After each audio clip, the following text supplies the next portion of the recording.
I'm joined by Philip Bowman, Smith's Group Chief Executive. Good morning, sir. Good morning. Thank you very much for joining us today. Operating profit up by 2%. When are we going to see bigger growth at Smith's Group on an operating profit basis? I think if you look across the portfolio, we had strong growth from John Crane, which supplies the oil and gas sector.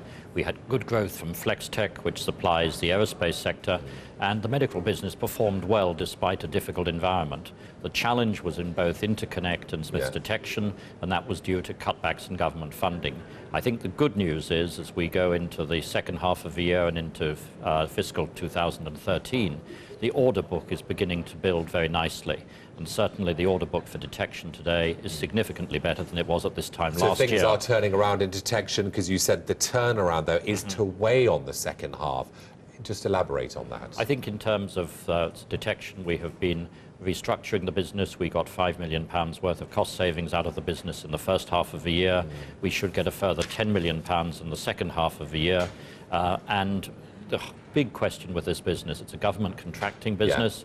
They're large projects. You can never be quite certain when you actually are able to ship them and when your customers will accept the equipment. But as I said, the order book is building nicely. It's a lot better than last year. The INTERCONNECT business, you say the performance, I quote, was disappointing. Can we see some improvement? Yeah, I think we will see some improvement in the second half. The challenge for INTERCONNECT is about 45% of that business is related to military spend. In the US, of course, we had the continuing resolution, uncertainty over funding, and that impacted the business. The other part of the business sells into general industrial products, X-ray scanners, CT for medical purposes, high-speed trains. In the US, that business is definitely improving. On the other hand, in the EU, the business is still going backwards. Around half your business, half your sales come from the United States, isn't it? We had the Fed last night talking up the US economy. Can you talk up the US economy for me today or not? What's your assessment of the economy right now? I would say my assessment of the US economy ever since probably October of last year is that it has been improving. Certainly our businesses in the US, whether it's oil and gas, whether it is in medical, or whether it's even in the construction sector, are looking better. There is a palpable sense of an economy that feels stronger and more confidence, and I'd contrast that very heavily with what I see in Europe. Right, and what is the worst part of Europe right now, would you say, for you? I think the hardest part for us is anywhere in Southern Europe. We sell into Southern Europe, for example, from the medical business.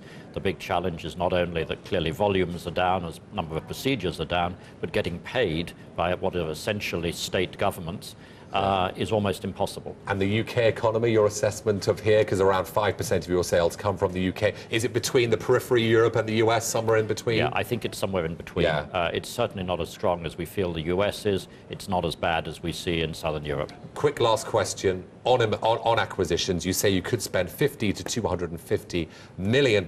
How many could you make this year? Very, very quickly. We could make probably one more acquisition this year. We've done 2 in the first half, probably 1 more. Philip, thank you very much for joining us today. Philip Bowman there, Smith's Group Chief Executive Officer.